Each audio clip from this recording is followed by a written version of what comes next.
Amboi. Ya. Dahsyat. Kalau Masjid Kampung Baru, Kuala Lumpur, itu mencecah 40 ekor. Ada orang tanya saya lah, Ustaz, mana lebih afdal? Kita korban di sini atau kita korban di negara luar? Yang ramai saudara kita berhajat sangat nak makan daging lembu ni. Contohlah ni di Gaza. Ada projek korban di Gaza. Di mana lagi? Di Syria. Ada juga projek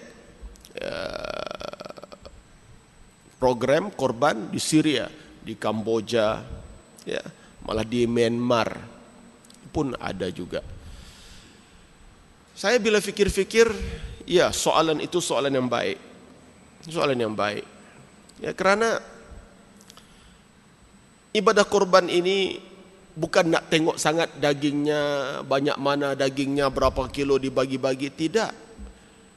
La yanalallaha luhumuha wala dima'uha walakin yanaluhu taqwa minkum. Tidak sampai kepada Allah darah korban dan daging korban, tapi yang sampai adalah nilai takwa. Jadi jawapan saya, lebih afdal kita berikan kepada memerlukan. Lebih afdal. Dalam keadaan kita ni bukan sahaja ya dah biasa dengan daging ni, malah kadang-kadang doktor pun nasihat dah, cik, tak boleh makan daging, awak kolesterol tinggi, awak gout, awak darah tinggi, banyak penyakit. Ya, so kepada yang berhajat bolehlah cari mana-mana jamaah yang ada menganjurkan program korban. Saya difahamkan ABIM ya ada buat program korban di Suria, di Kamboja, ya boleh kita bantu mereka insya-Allah. Ya at least sampailah daging kita itu kepada yang betul-betul memerlukan atas dasar takwa kepada Allah Subhanahu wa taala. Ya, alhamdulillah. Jadi saudara sekalian, malam ini kita akan fokus kepada persoalan takwa sambil kita muhasabah kesan Ramadan. Apakah kita telah mencapai apa yang Allah sebut la'allakum tattaqun, agar kamu bertakwa, dan kita akan kaitkan dengan pengorbanan kita yang juga asasnya adalah takwa. InsyaAllah saya akan bentangkan kuliah saya mungkin dalam 40 minit macam tu, dan lepas itu saya buka peluang ya untuk soal jawab. Ya. Format soalan kita mudah, semua orang boleh bertanya, ya, tak kira ya laki perempuan mana saja, mudah saja. Sila ajukan SMS ke 01986814040. Canggih. Kuliah lah ni pun sebab dah ada ICT apa semua, ya, canggihlah. Ya, talian dibuka sekarang. Tapi dilayan satgi dekat-dekat pukul 9 insya-Allah. Ya. 0196814040. Ya. Baik. Bila kita merenung kesan daripada Ramadan, ya, sudah sebulan setengah kita pisah dengan Ramadan. Sejauh mana kita dapat membina kekuatan diri hasil daripada tarbiyah Ramadan? Maka jawapannya ialah lihat performance kita hari ini selepas Ramadan. Nak tengok kekuatan Ramadan, kehebatan Ramadan bukan dalam bulan Ramadan. Dalam bulan Ramadan memang hebat bro. Masjid penuh, surau penuh. Nak tengok hebat tak hebat tarbiyah Ramadan lepas Ramadan, penuh lagi tak? Betul tuan-tuan ya? Sebab Ramadan hanyalah tarbiyah, ya. Disebut madrasah Ramadan, school of Ramadan, sekolah Ramadan. Maka kesan daripada sekolah Ramadan ini ialah selepas kita keluar daripada sekolah tersebut. Ada orang berbangga, tiap malam boleh pergi masjid Ustaz, puas hati. Ramadan kali ini puas hati Ustaz. Kenapa? Tiap malam pergi masjid bertarawih. 10 malam terakhir berqiyamul lail. Ustaz, nak tengok hebat tak hebat, bukan bulan Ramadan. Lepas Ramadan pergi masjid lagi tak? Tak ada makna 1 bulan penuh bertarawih, lepas Ramadan hilang. Ada yang boleh khatam Quran. Masya Allah Ustaz, syukur sangat, kali pertama saya khatam Al-Quran dalam hidup saya bulan Ramadan. Tiap hari pulun baca Quran. Dia rasa hebat. Tunggu Ustaz, macam mana lepas Ramadan? Baca lagi tak Quran? Maka kekuatan Ramadan, hasil tarbiyah Ramadan dilihat selepas Ramadan, ya, bukan dalam bulan Ramadan. Maka saya kurang setuju kalau kadang-kadang orang guna istilah Idul Fitri hari kemenangan. Menang apa? Baru nak lawan. Tak gitu tuan-tuan. Baru tamat latihan, keluar daripada pusat latihan madrasah Ramadan, keluar untuk perang, lawan. Yang bulan Ramadan itu bukan lawan kau Ustaz. Tak, itu latihan, tarbiyah. Musuh kita tak ada bulan Ramadan. Iblis, syaitan dibelenggu, dipenjara. Habis. Yang ramai buat maksiat bulan Ramadan tu bukan iblis kau Ustaz. Tak, itu kebiasaan. Yang biasa tak sembahyang, dia tetap tak sembahyang bulan Ramadan. Yang biasa tak tutup aurat, dia selambar aja tak tutup aurat di bulan Ramadan. Kebiasaan. Maka yang kita perangi bukan iblis, yang kita perangi adalah kebiasaan tak baik, kebiasaan buruk. Dan kita cuba ganti dengan kebiasaan baik. Apa dia? Tutup aurat, pergi masjid, sembahyang. Kadang jadi, kadang tak jadi. Kebiasaan. Yang sudah biasa fitnah, fitnah sepanjang Ramadan. Yang biasa menipu, menipu sepanjang Ramadan. Tak ada rasa apa-apa pun. Iblis tak ada. Ya, iblis dibelenggu, iblis dipenjara.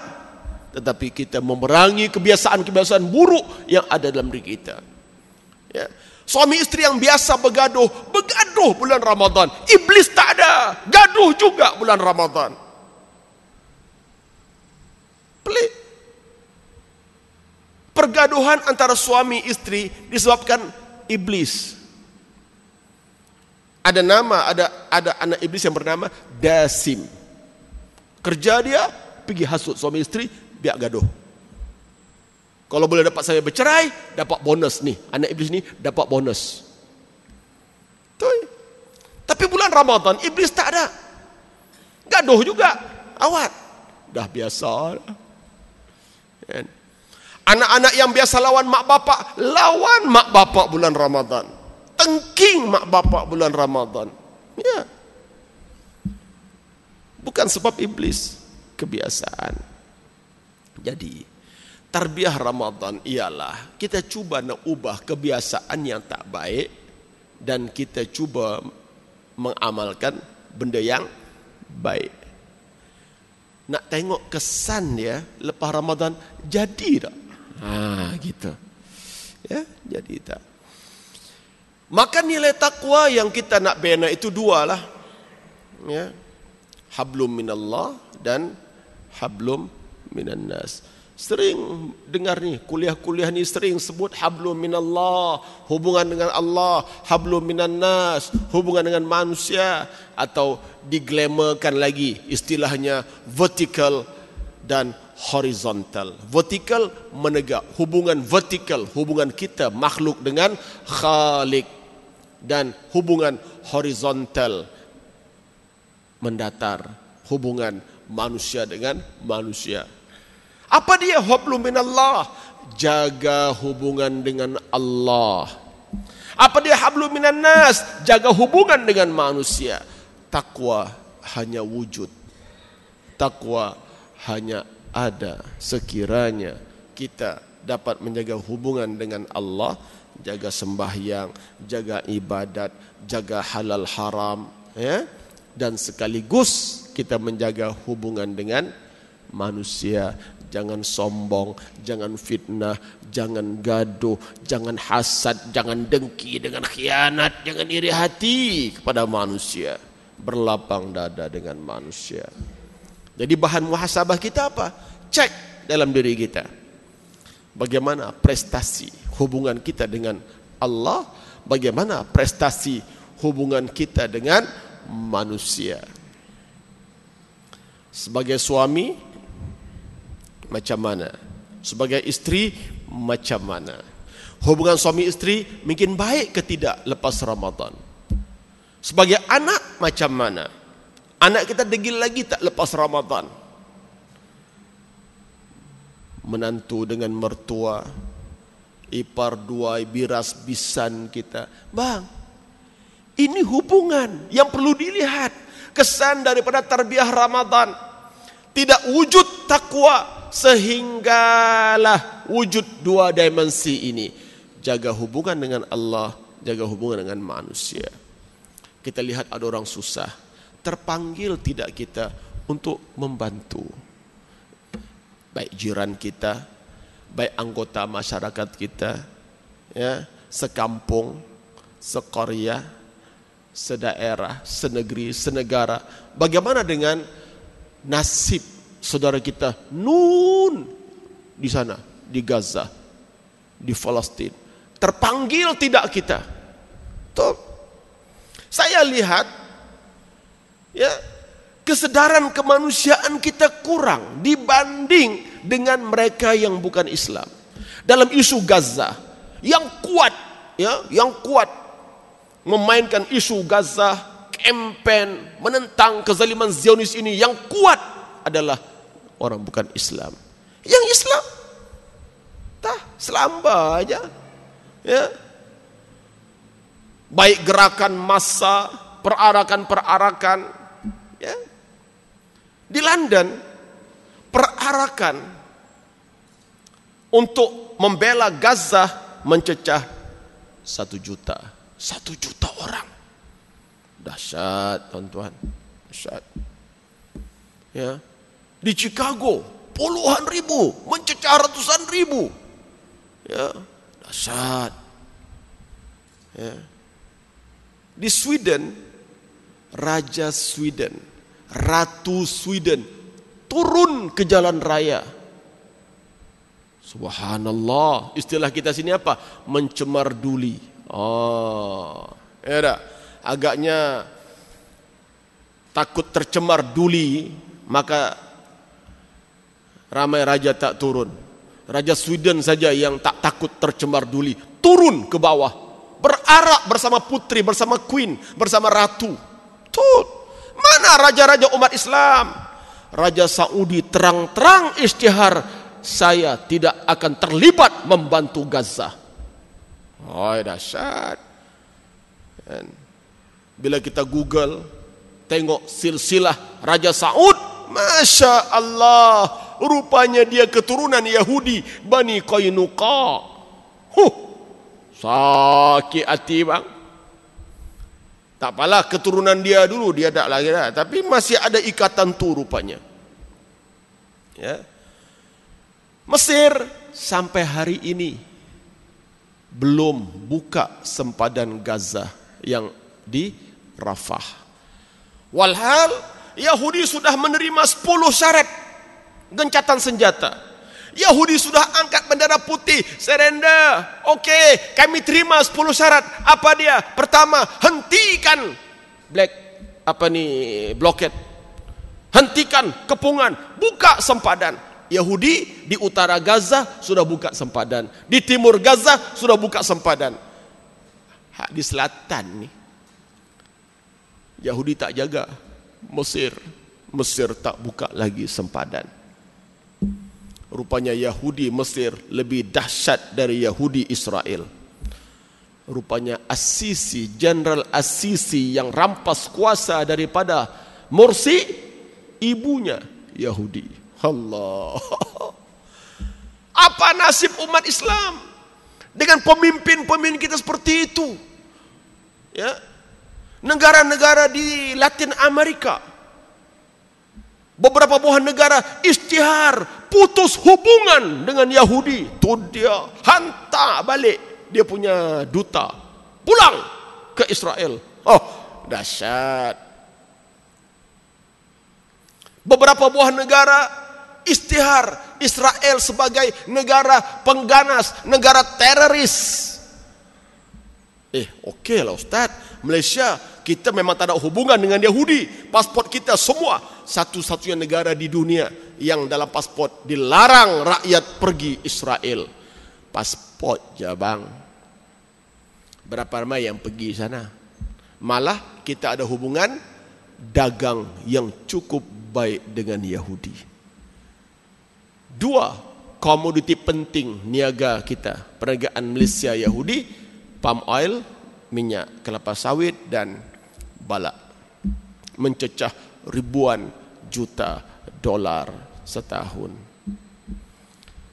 Jumaat lepas kita berhimpun di kementerian di MITI Jalan Duta, Kementerian Perniagaan Antarabangsa ni, Perdagangan Antarabangsa ni, minta supaya hentikan segera hubungan dagang dengan Yahudi. Menteri jawab, kita akan perhalusi. Oh, sebelum ni kasar kah? Nak bagi halus kah? Kita kata hentikan, bukan minta perhalusi.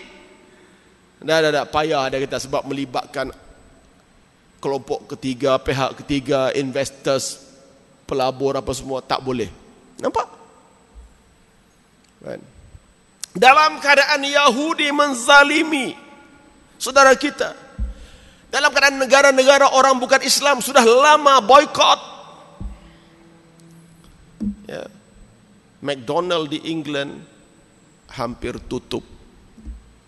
Mereka boykot McDonald ni kau punya. Tapi McDonald di Sungai Petani tak cukup kursi, tak cukup meja. Tak sensitif. Malah ada yang habaq, dia kata, "Aish, boykot ni tak ada kesan pada Yahudi Ustaz. Kita aja yang rugi," dia kata. Ada. Soal ada kesan tak ada kesan, nanti dulu. Pertama, apa kewajipan kita? Bela saudara kita. Setakat mana mampulah. Kita nak pi perang di Gaza, tak mampu bang. Berani pergi Gaza? Ya. Berani? Nak pi? Fikir 2 kali bro. Habis. Kalau berperang sana takkan tak boleh nak mampu, tak mampu nak bantu setakat mana yang boleh ya. Apa dia? Jangan makan McDonald. Payah sangat ke? Kebulok ke? Kalau tak pergi McDonald. McDonald terang-terang menyumbang duit pada Yahudi. Terang. Ini pengakuan tak dapat dinafikan. Ya. Soal kesan, boleh bincang lagi. Ni, apa kewajipan kita? Bila melihat saudara kita dizalimi, apa tindakan kita untuk bantu mereka? Ya, teringat peristiwa Nabi Allah Ibrahim alaihi salam dibakar oleh Namrud. Api sedang marak menyala. Seekor burung cuba nak padam api. Dia tak kuatlah nak angkat ayak botol ini, tak mampu dia. Burung tadi dengan paruhnya yang kecil pergi ambil ayak. Pergi terbang, campak atas api. Pergi lagi ambil air, campak atas api. Pergi lagi ambil, campak atas api. Ulang-ulang. Dan dia tahu, api tak akan padam. Api tak akan padam. Dia tahu api tak akan padam. Tapi kenapa dia buat? Kenapa? Hai burung, sia-sia kerja kamu ni. Kamu tak akan mampu nak padam api. Aku tahu. Aku tak mampu nak padam api. tapi aku mampu jawab depan Allah besok. Bila Ibrahim dizalimi, aku sudah buat yang termampu untuk bantu. Allahu Akbar. Burung bang.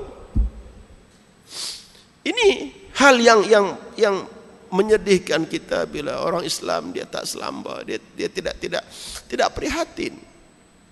Ya. Soal kesan boikot, apa yang berlaku hari ini? Dibuat kajian bahwa banyak faktor menyebabkan Yahudi terpaksa tunduk kepada Hamas. Banyak faktor. Di antaranya roket Hamas nih, dia kata bukan buatan manusia, tapi buatan apa? Dia tak beli kesan roket Hamas. Di Israel ada satu sistem pertahanan dipanggil Iron Dome, kubah besi. Seolah-olah nyala, tak adalah kubah besi itu, tak ada. Tapi sistem pertahanan namanya kubah besi. Maknanya roket kah, apakah tak akan jatuh di Israel, akan dapat dicantas, diblok, dihalang oleh satu sistem pertahanan yang namanya Iron Dome. Tapi roket Hamas ni jatuh sampai ke utara Tel Aviv. Itu dia. Mereka tak boleh nak kesan. Sebab roket orang jalan macam ni, roket Hamas jalan macam ni, zigzag. Mereka tak boleh nak.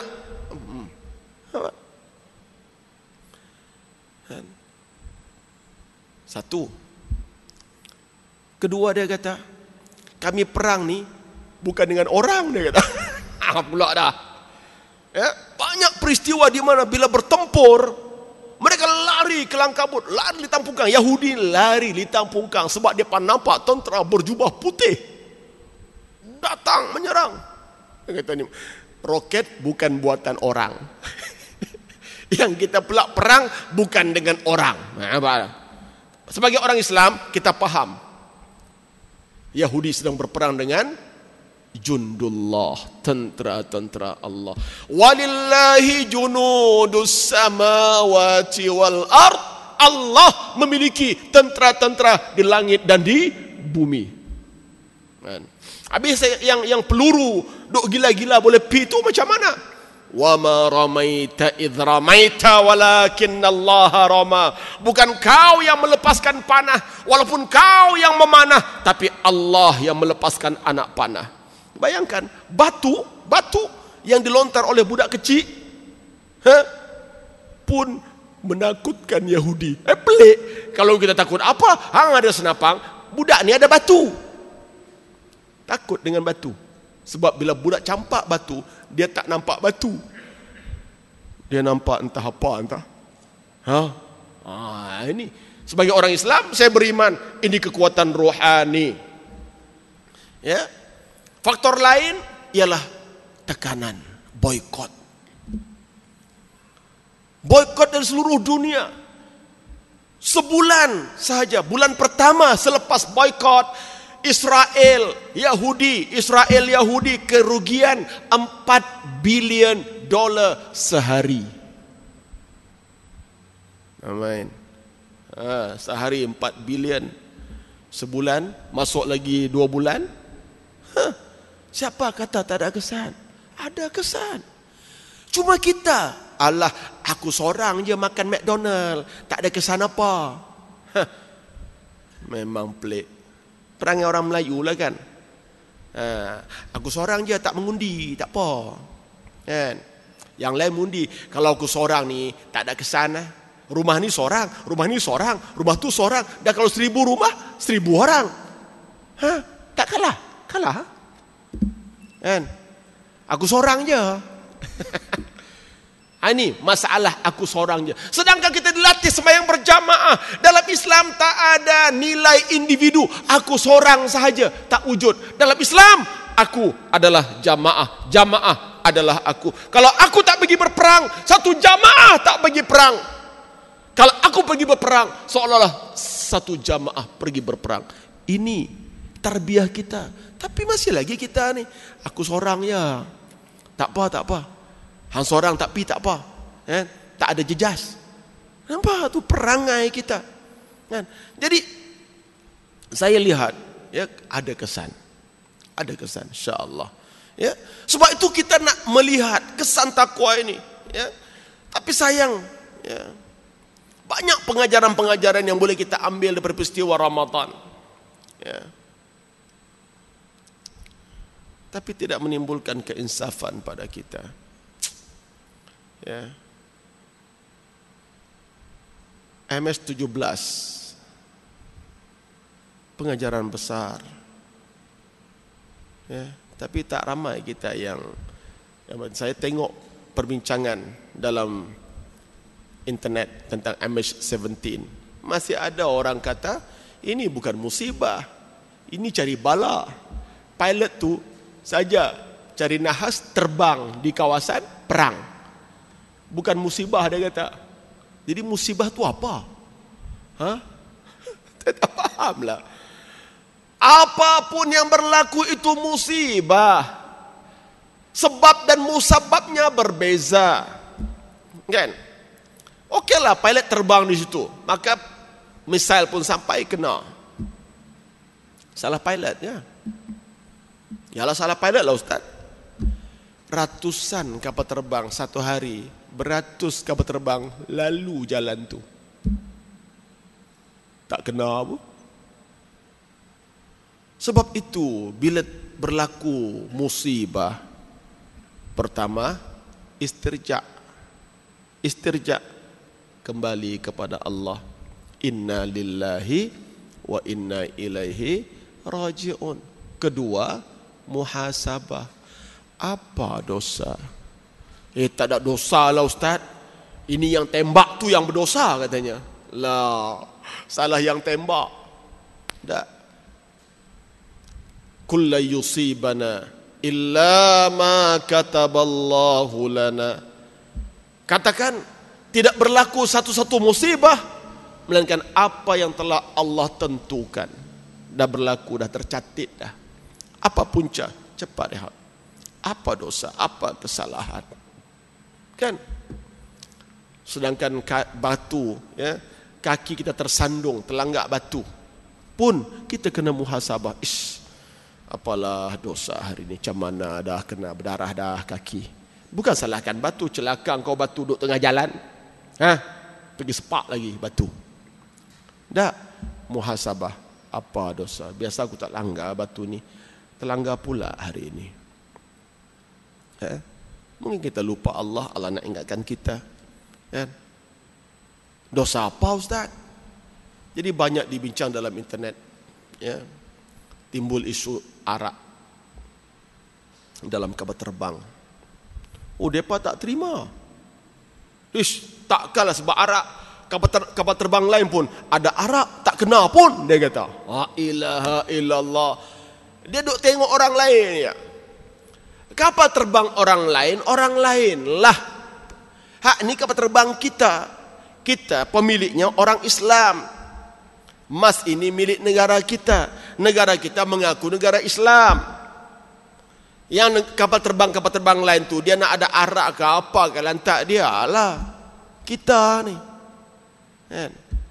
Tu perbincangan panjang tentang isu arak sahaja. Kenapa Brunei Airlines boleh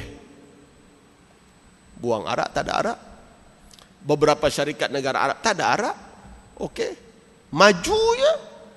Brunei Airlines untung berbilion. Kita yang ada arak rugi berbilion. Arak satu, penyelewengan dalam mas kan terbuka sekarang bukan? Terbongkar. Macam mana tak rugi? Depa bagi tender kepada supplier makanan, kepada kroni dia, harga la ilaha illallah, tak masuk akal. Telur dia charge 10 ringgit sebiji. Agak-agak lah bro. Telur di pasar 3 kupang, engkau nak charge RM1. Boleh? Boleh RM1? Kira okey lah nah. Itu pun dah banyak dah. 3 kupang nak ambil sampai RM1 dah banyak dah. Tapi tak apalah, RM10. Nasi lemak RM45. Biar betul. Siapa yang dapat tender memang ni? Ya. Tahu ke tak tahu ni? Ini contoh. Kita dedahkan bukan nak burukkan sesiapa. Ini contoh kemungkaran. Ini contoh penyelewengan yang Islam halang kita. Jangan buat. Ini mungkar, ini jahat. Mana tak rugi? Tahun lepas, 2 tahun lepas, isytihar rugi 1.2 bilion rugi. Pop lepas tu hilang MS370. Dah tambah rugi lagi. Tak lama kemudian MS17 pula. Subhanallah. Taklah. Lepas tu penyelesaian macam mana? Kita kena injek modal, tambah modal emas. Negara putuskan kita nak bantu emas ini, nah injek berapa? 6 bilion, 6,000 juta. Nah. Duit siapa? Duit siapa? Duit aku, duit hang, duit kita. Betul bang? Tak apalah, nak selamatkan emas. Okey. Buang pula 6,000 pekerja tu, dia menangis. Kita sedang bantu. Ya, kita ada satu badan bertindak bantu pekerja-pekerja emas yang dibuang ini. Ya. Hang rugi sebab hang salah guna kuasa. Mismanagement. Hang buang orang buat apa? Zalim.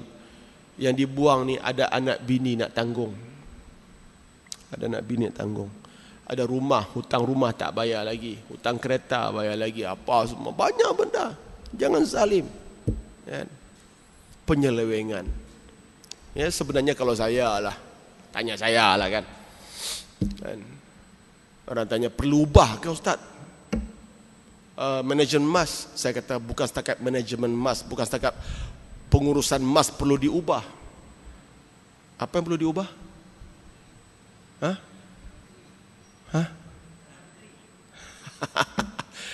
Kerajaan perlu diubah. Selesai masalah. Betul bang. Setakat PM tak jadi. Ubah PM masih lagi kabinet hak tu juga. Pimai duk tang tu juga. Dah ubah. Betul bang. Isu arak ini isu besar. Ummul khaba'ith. Ibu segala kejahatan.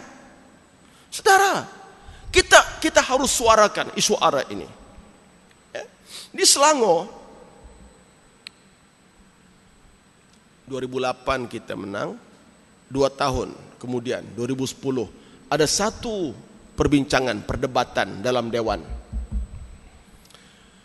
Usul minta supaya 7-Eleven hentikan penjualan arak di premis 7-Eleven yang terletak di kawasan orang Islam.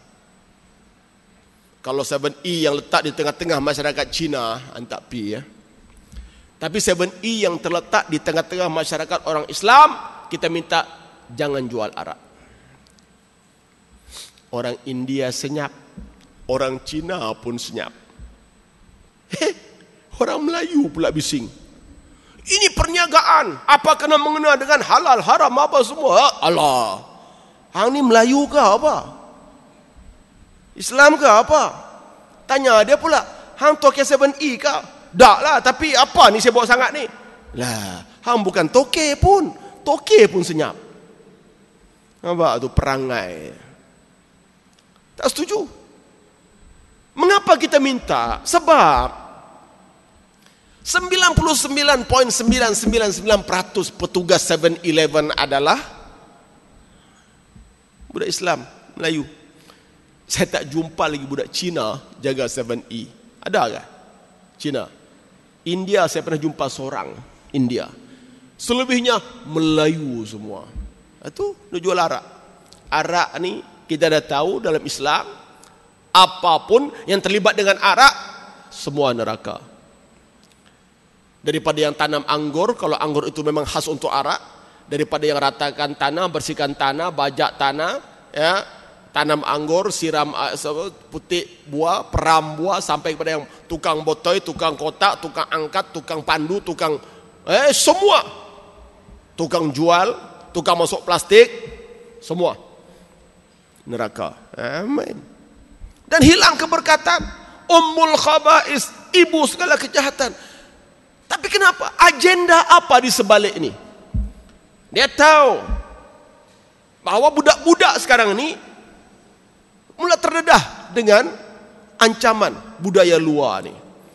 Berapa ramai ya kes-kes, berapa banyak kes yang melibatkan arak dan dadah, melibatkan anak Melayu. Majlis-majlis arak, ya, parti-parti arak. Toi. Kalau di Langkawi yang paling lebih tahu lah kot. Kan? Arak lebih murah daripada air mineral. Air mineral RM1 lebih. Arak satu tin baru 8 kupang. Ya. Buat apa beli air sejuk ni? Tak rasa apa. Toi. Tahun 80-an, setelah Langkawi terlepas daripada Sumpah Mahsuri. Kononlah ceritanya. Betul tak betul, orang Kedah lebih tahu lah. Saya baca aja sejarahnya, 7 keturunan. Aisyah tu yang di Phuket tu last, yang ke-7. Bermakna 80 habis dah sumpahan. Langkawi pun naik. Bukan? 80 kan mula naik. 90 kita melihat kebangkitan industri pelancongan di Langkawi. Masya Allah. Tahun 90-an. Generasi 90-an out arak Langkawi. Tahun 2000 out. Lah ni baru ada kebangkitan semula kesedaran. Berada. Saya pergi Langkawi tahun lepas. Baru ada satu kempen untuk mengembalikan kepada Islam ini. Mereka sedar bahawa kekayaan, harta, rumah, duit, kereta tidak menjamin kebahagiaan dunia dan akhirat. Lah ni ada kesedaran. Ada kempen menegakkan syariah hukum Allah di Langkawi. Ada. Sama juga dengan kes Tioman. Sama juga. Ya, pelancong datang. Depa show. Anak tak pergi sekolah. Saya kuliah maghrib di Tioman 2 tahun lepas. Masjid besar atas bukit tepi itu semua orang Melayu. 14 orang je datang. Ya Allah, saya kata, yang lain pergi mana? Dia kata, inilah masalah Ustaz. Dah 20 tahun macam inilah budaya. Dia tak peduli agama. Dia pedok layan. Ya. Anak tak pergi sekolah, layan pelancong. Tak payah sekolah anak, sekolah pun belum tahu ada kerja. Layan pelancong 1 hari RM100. Minima. Kalau pandai, dapat lebih. Duit dapat, apa pun dapat, bahana pun dapat. Ya, rosak, habis. Saya lalu daripada chalet nak pergi ke masjid. Kita pakai jubah, pakai kupiah ni. Maghrib ni, dekat-dekat maghrib. Selamba ya. Karaoke tepi jalan tu. Kotlah dia tengok orang kupiah dia segan kata ada. Selamba dengan karaoke-nya dengan budak. Dekat maghrib. Menari tepi jalan ya. Oh dahsyat tuan-tuan. Budaya apa ni? Ini yang kita sebut sebagai penjajahan mental. Negara kita merdeka, alhamdulillah. Tang mana alhamdulillahnya? Oh, British dah balik. Depa datang balik, apa masalah? Depa balik negeri depa datang pergi macam tu je. Pimai macam tu je British ni. Apa heran? Setakat kita mampu mengusir penjajah keluar balik ke negara mereka, tetapi budaya yang kita warisi budaya penjajah. Ya. Hukum yang kita tegakkan, hukum penjajah. Mentaliti dijajah. Budaya hiburan, Masya Allah, jangan sebutlah. Ini kemajuan IT ini. IT ini satu bentuk penjajahan modern yang menyebabkan kehancuran umat. Betul?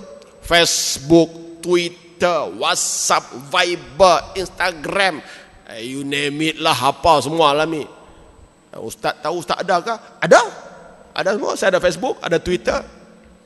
Sebab tu saya tahu. Hancur. Institusi keluarga hancur. Hubungan suami istri makin jauh. Hubungan anak bapak makin jauh dengan budaya ni. Jiran sama jiran semakin jauh. Kita dengan manusia makin jauh. Tak ada sifat kemanusiaan lagi. Dunia kita, dunia maya. Sahabat kita, sahabat dalam maya. Cyber world, cyber friend. Tak ada komunikasi real macam ni. Assalamualaikum, waalaikumsalam, jumpa, peluk, tak ada. Hai bro, salam. WhatsApp. Tu bang. Kawan-kawan kita, anak-anak kita menjadi antisosial. Antisosial.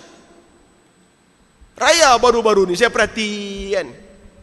Saya buka open house baru minggu lepas, buat akikah sekali. Panggil kawan-kawan anak ni datang. Tu dia. Saya bawa sembang tapi masing-masing dok. Ya. Okey. Ya. Saya kata out. Smartphone tapi dumb people. Tu dia. Handphone pintar. Ini namanya handphone pintar. Smartphone. Handphone bijak, pintar, smart. Tetapi yang menggunakannya dungu, bebal, bodoh. Betul. Anak-anak tak erti hormat orang tua lah ni. Dia tak peduli. Ya. Dengan dia punya tak ada. Kita dulu sembang tak ada. Hubungan kemanusiaan out. Ini bentuk penjajahan. Sebab tu saya tak nak bangga-bangga kita merdeka. Budaya apa? Ini penjajahan baru. Penyelesaian hanya satu. Kembali kepada nilai-nilai Islam. Betul tuan-tuan. Ya. Sebab tu teruskan kuliah-kuliah macam ni. Upgrade dengan amalan kerohanian. Malam ni saya mengajak subuh esok pukul 4 suku Qiyamul Lail di Masjid Taman Keladi. Tak jauh kot. Sebelah kita ya. 4 suku. Bawa anak kita, mari bawa isteri kita, ajak suami kita. Kenapa? Nak hidupkan balik ruh Islam itu. Bahawa kemerdekaan yang hakiki hanya dengan berpegang kepada Islam. Dan lain-lain tak ada. Campak Islam, you menjadi hamba dunia. Hamba ini, ni, master, new colony. Ini penjajah baru. Dan hari ini, budak tak boleh hidup kalau tak ada internet. Allah, mati internet. Habislah. Dan bila pi mana-mana, tak ada line. Habis. Tak boleh. Dulu tok nenek kita tak ada line apa pun. Hidup ya, sebab ada satu line yang dia jaga. Line apa? Lain dengan Allah, talian dengan Allah. Lah ni budak kita tak boleh hidup kalau tak ada talian internet. Sedangkan tok nenek kita membesarkan bapak kita, mak kita membesarkan kita hanya dengan talian Allah, zikir. Betul bang. Tak ada. Saya guna. Tapi saya tak nak dia jadi hamba saya. Saya nak perhambakan. Saya gunakan dia untuk sebagai alat dakwah saya. Facebook saya gunakan. Twitter saya ada. Bukan nak tunjuk kita ni update, sophisticated. Bukan tunjuk kita ni, ustaz juga tapi tak ketinggalan zaman. Tak. Saya tak heran kalau orang nak kata ustaz tu ketinggalan zaman, tak kerti apa. Tak. Saya guna ni sebab ini ruang dakwah. Tapi kalau guna benda ni setakat untuk mengisi nafsu, layan, lara, tak ada makna tuan-tuan. Ya, sebab itu ya format kita hari ini ya, kita buka soalan menggunakan talian. Kan baru canggih. Jadi saya nak tengok soalan pertama. Dah masuk dah. Banyak dah soalan ni. Baik. Assalamualaikum Ustaz. Saya ada satu soalan. Masa saya nak sembahyang ada keluar keputihan bercampur dengan coklat bukan darah haid. Bolehkah saya sembahyang? Ini masalah hukum, masalah fiqhun nisa. Baik. Yang coklat itu jika kita yakin dia bukan darah. Kita yakin dia bukan darah. Itu dipanggil istihadah. Basuh, sembahyang. Kalau kita tak yakin, kemungkinan ni datang haid ni kemungkinan. Tapi macam awai, tapi macam dia, tunggu dulu. Kan? Kalau dia berterusan, itu haid. Kalau dia satu sekali tu saja, masuk waktu kedua, dah tak ada, itu istihadah, cuci, sembahyang macam biasa.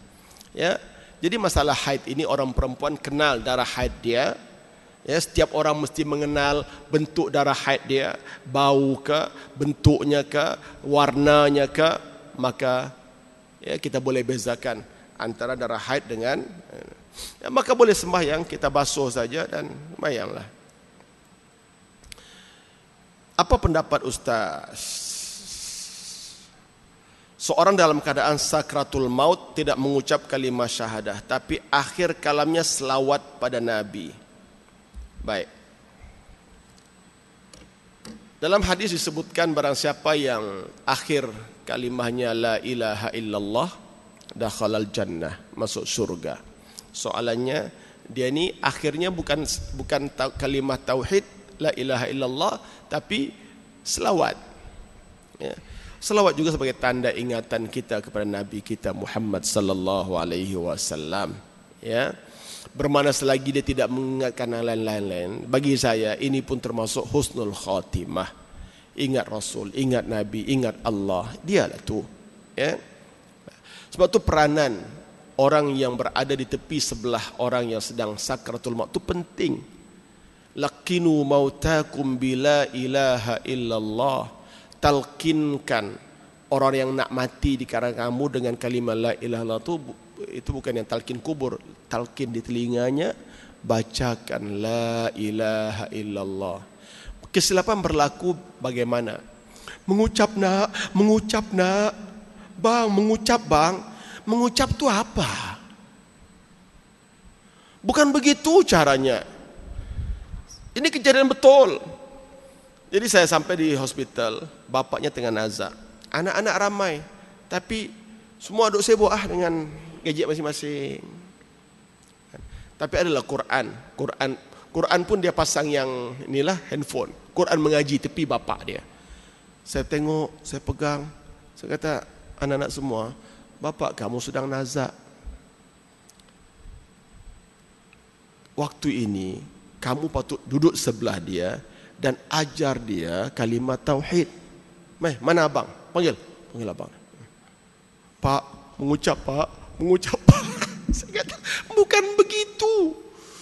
Nanti dia mengucap. Kadang mengucap pula.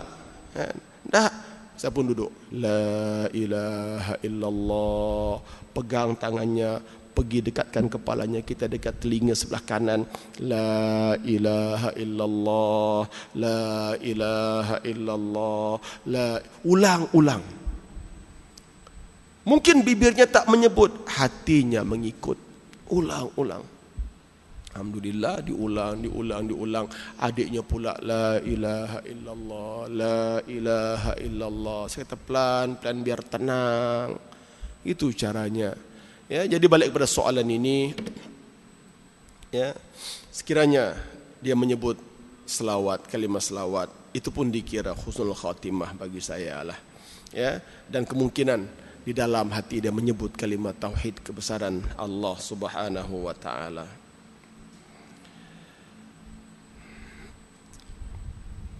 Islam melarang wanita menjadi ketua. Kenapa Ustaz tak halang pencalon Dr. Wan Azizah dari menjadi MB Selangor? Wow. Begini, ada perbahasan tentang boleh atau tidak wanita menjadi pemimpin dalam wilayah khassah. Wilayah ammah kepimpinan mutlak.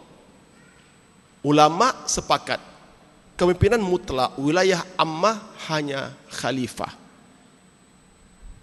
Hanya lelaki jadi khalifah. Adapun wilayah khassah di bawah wilayah ammah ini perempuan pun boleh. Dan terakhir Yusuf Qardawi pun buat fatwa bahawa wanita boleh jadi pemimpin. Sebab ya, dia termasuk wilayah khassah. Kedua, ini sistem yang kita ikuti sekarang. Kalau wanita tak boleh jadi pemimpin, dari awal wanita jangan bertanding. Fair enough. Boleh bertanding, dah menang, tak boleh jadi pemimpin. Masalah. Kan? Dia kalau tanya saya, soal itu khilafiyah. Tanya saya tak ada masalah. Boleh kau Ustaz wanita? Boleh. Yang tak boleh ialah perasuah, tak boleh jadi MB. Dia bukan anak Selangor, tak apa. Anak Selangor pun rasuah, buat apa? Jadi isunya sekarang ini, sistem kita ni dah macam tu. Wanita terlibat aktif dalam politik. Wanita bertanding, wanita berkempen. Suami jaga anak. Fine. Kita dah terima itu sistem kita. Now, dia menang. Dan dia layak. Fadhali, tak ada masalah. Lagipun, isu Selangor ni, biarlah saya komen sikit saja. Ya, saya tak nak panjang-panjang isu Selangor ni. Ini permainan musuh kita. Yang kita duk menari buat apa? Soalan saya pertama. Siapa yang takut sangat Azizah jadi MB? Musuh kita. Siapa yang pertahankan sangat Khalid Ibrahim sebagai MB? Musuh kita. Loh, yang kita duk ikut musuh kita buat apa? Kan?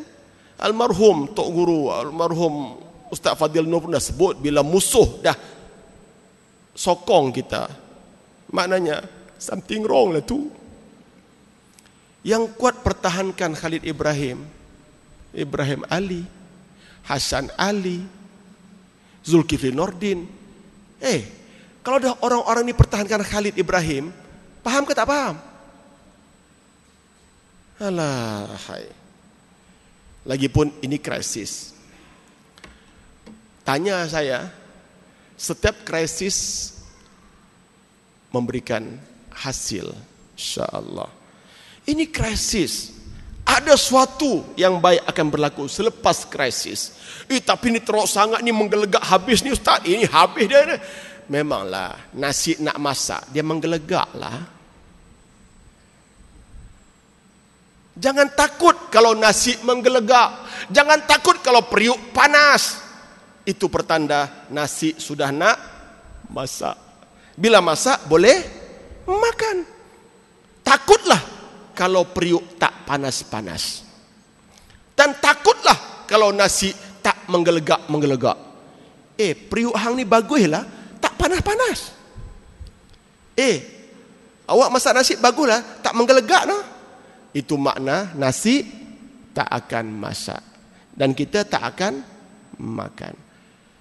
Krisis, management of crisis. Tanya saya, setiap krisis membawa kepada hasil yang baik, insya-Allah. Mengapa kita demam? Jangan takut demam. Demam bunuh virus dalam tubuh kita. Lepas mati virus, kita pun sehat dan semakin kuat. Apa? Alamak, demam habislah. Allah, Allah nak bagi sesuatu yang lebih baik. Ya tak? Saya terbaca satu artikel menarik. Suami isteri dicadangkan bergaduh seminggu sekali.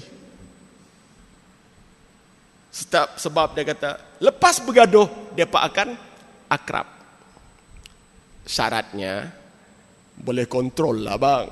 Kalau tak boleh kontrol, bergaduh sampai out of control, wah, masalah. Jadi balik kepada Yusuf Selangor, tenanglah. This is just a game. Ini political game. Whose game? 3 kelompok. Geng istana. Awak, mereka suka kita ke? Tak. Musuh dalam selimut ada 2. Musuh dalam selimut PAS, musuh dalam selimut PKR.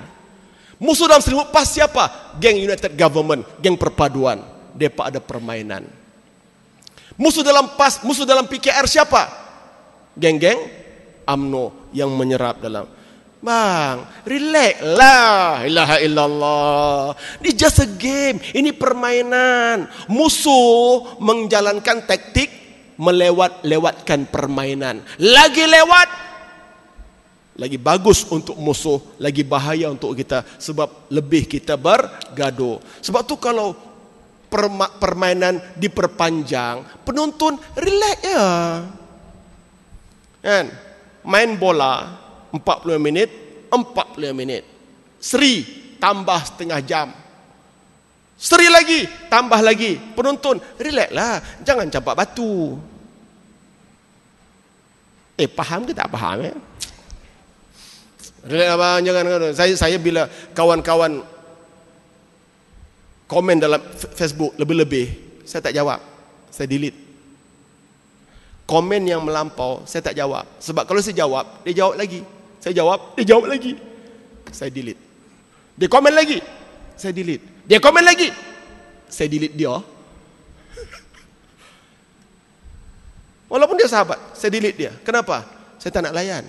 Sebab ini depa main gendang. Depa nak kita menari. Kita menari buat apa? Relax lah. Relax bro. Jangan kalut, tak ada masalah lah. InsyaAllah akan selesai dengan baik insyaAllah. Yang penting kita semakin matang dengan apa yang berlaku insyaAllah. Baik, apakah hukum jika kita menyokong pemerintah yang menyokong hubungan dagang dengan Israel? Kita pun syubhat sama sokong Israel. Sebab tu kita ikut kempen sekarang. Kempen kita ialah desak kerajaan, hentikan dagang dengan Israel tu. Kalau kita buat tak tahu, diam aja, seolah-olah kita pun syubhat.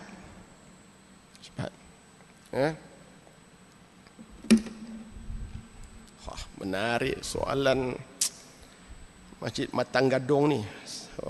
Apa hukum berkabung MS370, MS17. Berkabung ini ada dalam Islam, ada, bukan tak ada. Ya.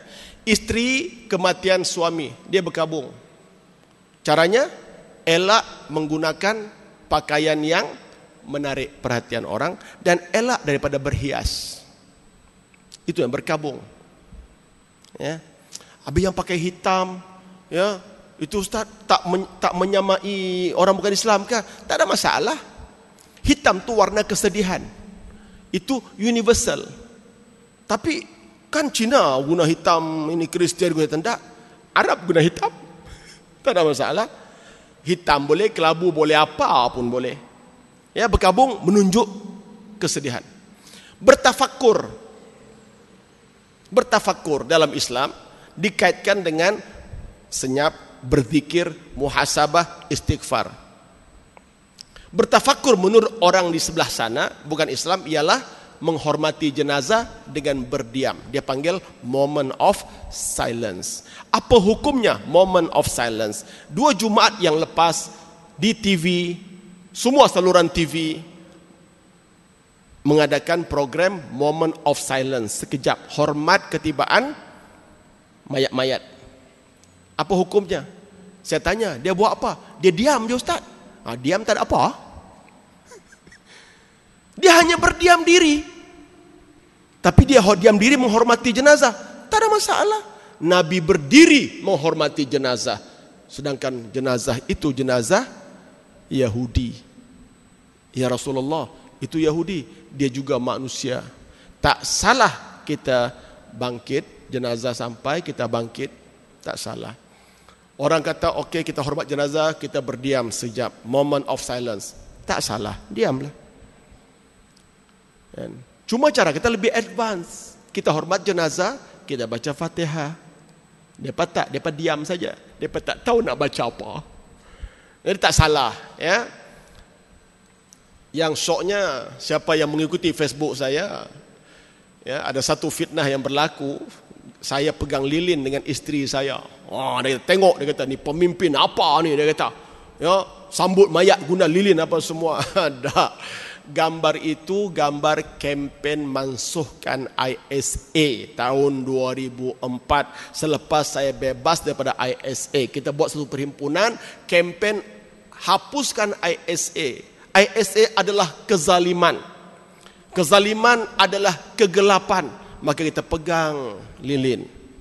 Dia kata ni pegang lilin ni, dia kata menyamai orang kafir. Tak apalah, nanti saya tak pegang lilin, saya pegang obor lah.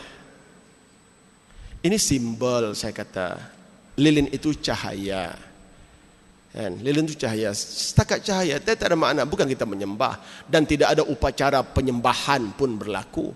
Simbol bahawa kita dalam kegelapan apabila akta kezaliman, akta zalim ISA itu telah meragut kebebasan saya. 2 tahun saya dipenjarakan. Jadi saya keluar dan kita adakan kempen besar-besaran. Seluruh negara.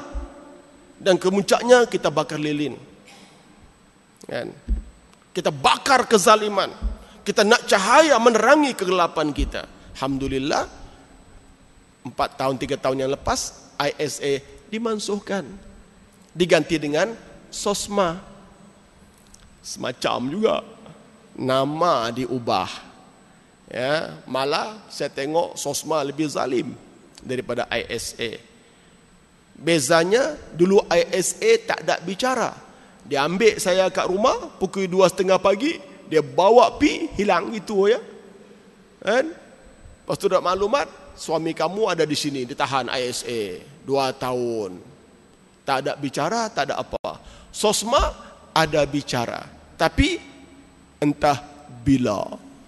Sementara tunggu bicara, merengkok dalam penjara. 1 tahun, 2 tahun. Tunggu apa ni? Tunggu bicaralah. Hang nak sangat bicara. Jadi serupa ya sebenarnya. Ya. Zalim tetap zalim. Menghukum orang sebelum ia dapati bersalah. Ya, satu kezaliman. Alhamdulillah, selesailah soalan-soalan malam ini. Tengok, ada lagi. Apa hukum memakai kosmetik makeup pada muka selepas berwuduk? Adakah batal wuduk tersebut? Baik, makeup itu kalau tidak najis bolehlah, tak ada masalah. Isteri saya lepas dia wuduk, dia pun pakailah dia punya krim muka dia tu, kan? Bedak ke sikit, kan? Bukanlah makeup yang macam makeup macam model tu, tak ada lah. Isteri saya tak sampai model macam tu, sikit-sikit je, touch up sikit-sikit je, kan? Tak batal. Sebab tidak ada pula lah dia kata perkara membatalkan wuduk ialah makeup. Tak ada kan? Tak ada. Kan? Cuma makeup yang dikhawatiri ada najis. Contoh, gincu yang mahal itu ada gelatin babi, ada lemak binatang. Malah to your surprise, mereka menggunakan uri budak. Uri budak, plasenta untuk makeup. Uri budak ini adalah sebagai satu daripada bahan makeup. Nak tahu macam mana Ustaz? Ada benda-benda ni. Makeup tu mahal. Kalau gincu yang 2-3 ringgit tu, alah, tak ada lah, confirm tak ada. Tapi kalau gincu macam tu sampai puluh-puluh, ratus-ratus ringgit. Ada. Jadi elaklah. Ya, krim-krim muka yang setakat 10-20 ringgit tu tak ada masalah bagi saya. Dia tak adalah make up, tak adalah najis. Ya, itu pun bukan batal wuduk. Najis ada di muka dia. Dia tak ada sembahyang Wuduknya ada, tapi tak ada sembahyang.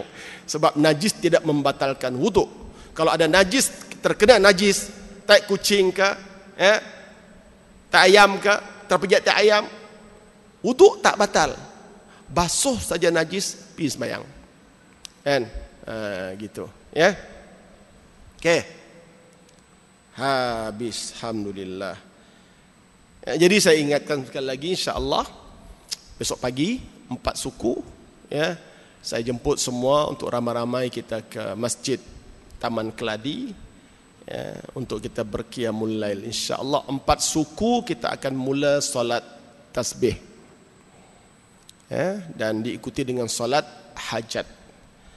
Dan di antara permintaan mereka ialah untuk kita doakan anak-anak kita yang akan menghadapi UPSR, insya-Allah minggu depan, ya, minggu depan.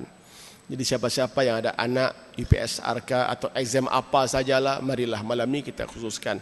Dan kalau ada yang berhajat nak buat ayat penawar ke, ayat penerang hati ke, bawa ayat menyerah masing-masing, ya, besok dalam qiyamul lail bolehlah buka, insya-Allah. Ya. Siapa yang berhajat untuk dapatkan CD zikir munajat saya ada di luar sana, insya-Allah. CD zikir munajat, CD al-maqsurat. Al-maqsurat ini wirid-wirid Nabi. Ya, CD la tahzan, jangan bersedih, dan CD rintihan taubat. Ada 4 CD, insya-Allah. Dan juga ada saya bawa produk daripada Ma'had Tahfiz An-Naim Kuala Ketil, dekat kita. Ya, setengah jam je dari sini, insya-Allah. Di Kuala Ketil kita ada lebih 300 pelajar. Malangnya hanya 70% yang bayar yuran. 30% tak mampu. Mereka ni anak yatim, anak miskin dan mu'allaf. Jadi yang 30% ini kita bagi free, percuma. Malah yang dhaif betul kita bantu wang poket. Jadi untuk mereka ni kita carilah sponsor, kita cari dana, ya. Setelah itu caranya ialah dengan mengeluarkan produk-produk ada saya bawa di luar sana. Jadi tuan-tuan puan-puan boleh turut membantu dengan membeli produk Ma'had Tahfiz An-Naim Kuala Ketil. Ada saya bawa kopi Habbatus Sauda, ya, campuran madu, kismis dan badam. Ya, segar insya-Allah. Yang kaki kopi, yang pandai minum kopi, kita stop sekejap. Kopi jantan, kopi janda, stop dulu. Bukan nak boikot orang punya niaga, dah stop dulu saatnya. Cuba kopi kita dulu, kita bantu kopi anak ini. Ya, kopi sauda ini boleh diminum oleh semua, laki, perempuan, kecil, besar, tua, muda, boleh, tak ada masalah. Ya, tak ada masalah. Ada satu kopi khas untuk wanita, kopi solehah namanya. Ini khas untuk orang perempuan. Laki-laki jangan cuba minum, Syekh. Ana tak tanggungjawab. Kalau janggut ente hilang besok pagi. Ada gurau ya. Ini kopi-kopi perempuan ini dia mengatasi masalah dalaman wanita, senggugut, keputihan, ya, masalah rahim, macam-macam lah, ya, orang perempuan ni, ya. Jadi kopi solehah dapatkan, ya. Kalau isteri kita ada masalah itu belikan dia, cuba tengok, insya-Allah. Juga ada kismis minda kita bawa, ya, dan ada minyak Habbatus Sauda dan juga kapsul serbuk Habbatus Sauda. Habbatus Sauda ini syifa'un likulli da', kata Nabi, ubat segala penyakit. Cubalah tuan-tuan. Yang minyak tu kita pakai yang drop, ya, boleh diminum, boleh digosok, dia boleh internal dan eksternal, boleh. Yang serbuk kapsul serbuk sauda itu pagi sebiji, petang sebiji, ya, untuk maintain kesihatan, insya-Allah. Ya, juga ada minyak wangi kasturi, kasturi kuning, kasturi kijang untuk lelaki dan kasturi putih untuk wanita. Ada pewangi kereta Syifa. Ya, tuan-tuan ada kereta gantung pewangi. Cuba pewangi kita ni, tuan-tuan. Pewangi Asy-Syifa ini dibacakan ayat syifa dan ayat ruqyah, ayat penawar dan ayat pendinding, insya-Allah. ya, sebagai benteng diri kita, fokus, ketenangan ketika memandu, dan insya Allah dengan izin Allah boleh menghindarkan gangguan makhluk jahat di perjalanan. Ya, wangi-wangian ini bukan hanya sunnah, dia ada kesan aromaterapi, kesehatan dalaman, kesegaran minda, ketenangan. Insya Allah bawa sembahyang, bawa mengaji, bawa tidur, ya, minyak kasturi ini. Juga ada satu produk istimewa, produk orang kampung saya di Sak Bernam sana, jamu warisan Jawa. Ini betul-betul Jawa yang buat.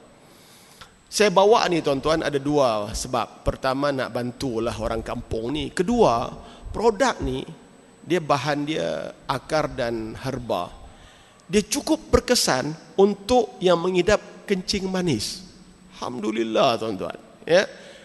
Menurut Wak yang buat ni dia serap gula. Ya, dia keluarkan gula. Bagus.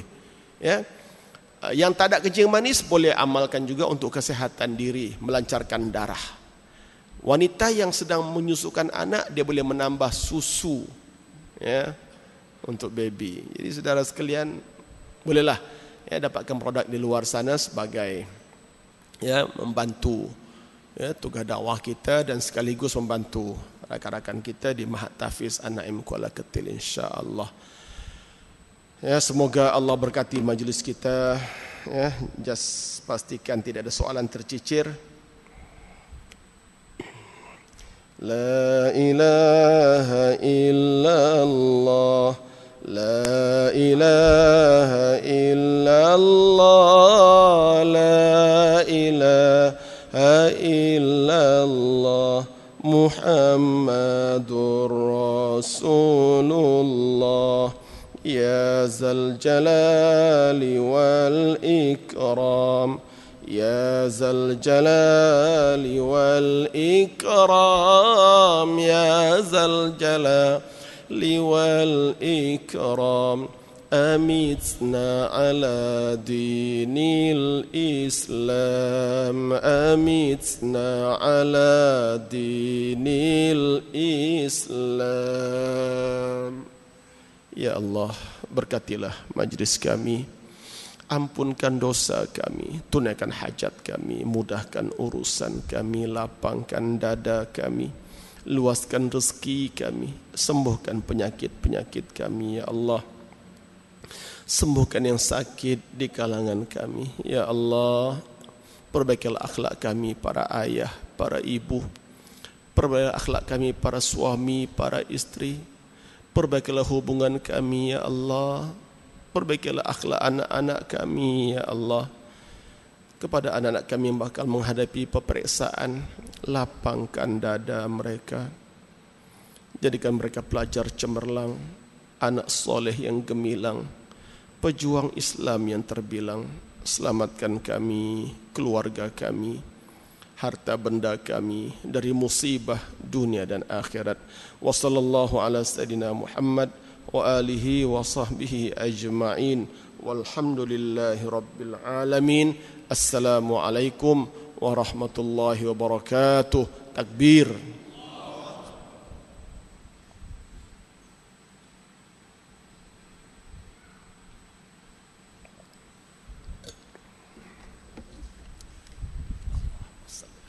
Barakallahu.